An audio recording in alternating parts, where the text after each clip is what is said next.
Hey everyone, तो आज हम स्टार्ट कर रहे हैं अपनी न्यू डीएसए सीरीज़। ठीक है, और हम बेसिक से एडवांस तक जाएंगे। एरे, स्ट्रिंग, हैश मैप सब कुछ कवर करेंगे इसमें, बेसिक से लेकर एडवांस तक कवर करेंगे। ठीक है, तो बने रहिए हमारे साथ। पहला है हमारा लीनियर सर्च, एकदम बहुत ही सिंपल स्वीट सा क्वेश्चन है, सबसे ईजी है, राइट। तो हमें क्या है, एक एरे दे रखा है इंटीजर्स का, n इंटीजर्स होंगे और हमें एक एलिमेंट दे रखा है, इंटीजर एलिमेंट होगा वो भी x। ठीक है, हमें ये चेक करना है कि क्या वो एलिमेंट x उस एरे के अंदर प्रेजेंट है।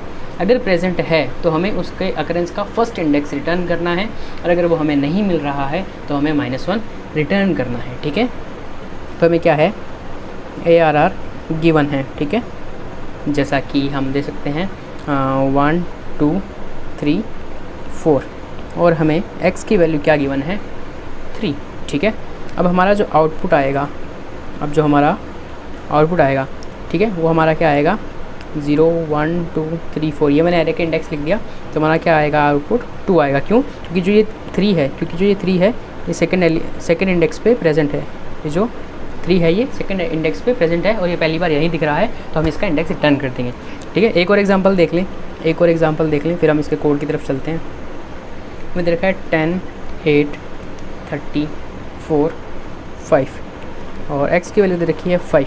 ठीक है, अगर मैं एरे की इंडेक्सिंग कर दूं तो 0 1 2 3 4। ठीक है, तो हमारा जो आउटपुट होगा वो 4 होगा। ठीक है, क्यों? क्योंकि पहली बार हमें जो 5 दिख रहा है वो 4th इंडेक्स पे दिख रहा है। ठीक है, इसका अगर हम कोड देखेंगे तो बहुत ही सिंपल स्वीट सा कोड होगा। ठीक है, हम क्या करेंगे, n इनिशियलाइज कर देंगे ARR.size। ठीक है, जो एरे का साइज़ है वो n है। ठीक है, और मैं सूडो कोड लिख रहा हूँ, तो मैं लैंग्वेज स्पेसिफिक नहीं हूँ, C++, जावा या पाइथन, जो I am writing the pseudo code. और आप जिस भी लैंग्वेज में कंफर्टेबल हैं उस लैंग्वेज के हिसाब से आप अपना कोड को मॉडिफाई कर सकते हैं। ठीक है, तो बाकी क्योंकि जो कंडीशनल स्टेटमेंट्स वगैरह हैं वो तो सेम ही रहने वाले हैं। ठीक है, तो हम क्या फॉर लूप लगाएंगे, फॉर इंट i = 0 से n तक जाएंगे। ठीक है, और हम क्या कहेंगे, if ARR of i = x, यानी कि अगर हमारा जो एलिमेंट है एरे का जिस पे अभी हम खड़े हैं वो हमारे गिवन टारगेट x के बराबर है, तो हम क्या करेंगे, हम रिटर्न कर देंगे,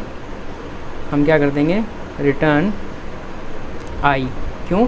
i वो हमारा इंडेक्स है जहाँ पे हमें वो एलिमेंट मिला है। ठीक है, और यहीं पे हमारा फॉर लूप एंड हो जाएगा, और अदरवाइज़ हम क्या कर देंगे, रिटर्न -1। ठीक है, और बात कर लें हमारे टाइम कॉम्प्लेक्सिटी की। टाइम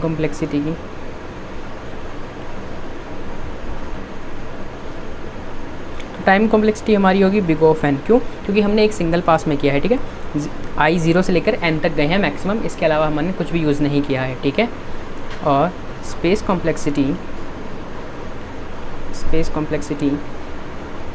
हमारी बिग ऑफ 1 होगी। क्यों? क्योंकि हमने इस सॉल्यूशन को निकालने के लिए कोई भी एक्स्ट्रा डेटा स्ट्रक्चर यूज़ नहीं किया है। ठीक है, अगर हम यूज़ करते तो हम उसको ऐड ऑन करते। तो चलिए अब हम चलते हैं अपनी लैपटॉप स्क्रीन पर, और हम ये कोड भी करके अब हम आ जाते हैं अपनी लैपटॉप स्क्रीन पर। ठीक है, तो इंट n = ARR.size मैंने इनिशियलाइज़ कर दिया। अब मैं फॉर लूप लगाऊंगा। ठीक है, और वही, ठीक है, और if ARR of i = x है, तो हम क्या करेंगे, रिटर्न i, अदरवाइज़ हम क्या रिटर्न कर देंगे, -1। As simple as that. इसको रन करके देख लेते हैं क्या ये रन हो रहा है। अभी इंटरनेट शायद मेरा स्लो है। Ready for evaluation, let's check. या मेरा इनपुट चल रहा है, let's submit it. Test case pass हो रहे हैं, good.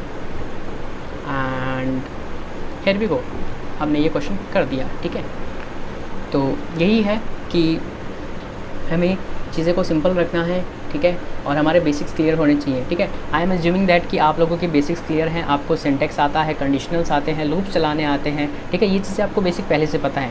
And if you don't know this things, do let me know in the comment section and I will teach you basics as well. So आज के लिए इतना ही। See you in the next video, bye bye.